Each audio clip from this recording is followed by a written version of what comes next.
امریکی صدر Donald Trump مشرق وسطی کے 4 روزہ اہم دورے کے آغاز پر سعودی عرب کے دارالحکومت ریاض پہنچ گئے۔ اس موقع پر امریکی صدر کا پرتگباغ استقبال کیا گیا۔ عرب خبر رساں ادارے کی رپورٹ کے مطابق سعودی ولی عہد شہزادہ سلمان بن محمد نے امریکی صدر کا استقبال کیا۔ شاہی محل پہنچنے پر دونوں ممالک کے ترانے بجائے گئے اور چاق و چوبند دستے نے امریکی صدر کو گارڈ آف آنر پیش کیا۔ رپورٹ کے مطابق امریکی صدر ڈونلڈ ٹرمپ گھڑ سواروں کے حصار میں رائل پیلس پہنچے اور رائل پیلس پہنچنے پر امریکی صدر کا دوبارہ استقبال کیا گیا۔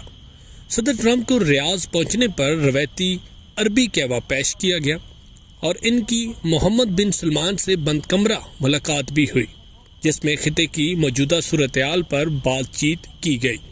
واشنگٹن پوسٹ کے مطابق یہ امریکی صدر وائٹ ہاؤس واپسی کے بعد پہلا بڑا بین الاقوامی دورہ ہے۔ وہ اس دورے میں قطر اور متحدہ عرب امارات بھی جائیں گے۔ ترجمان وائٹ ہاؤس کیرولین لیوٹ نے کہا کہ صدر ڈونلڈ ٹرمپ ایک قابل فخر، خوشحال اور کامیاب مشرق وسطی چاہتے ہیں۔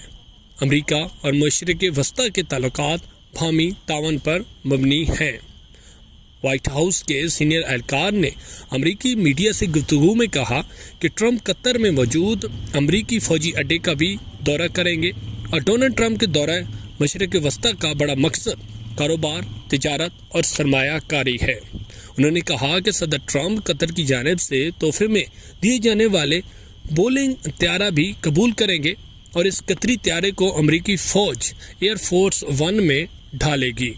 خیال رہے کہ ایئر فورس ون طیارہ امریکی صدر کے زیر استعمال ہوتا ہے۔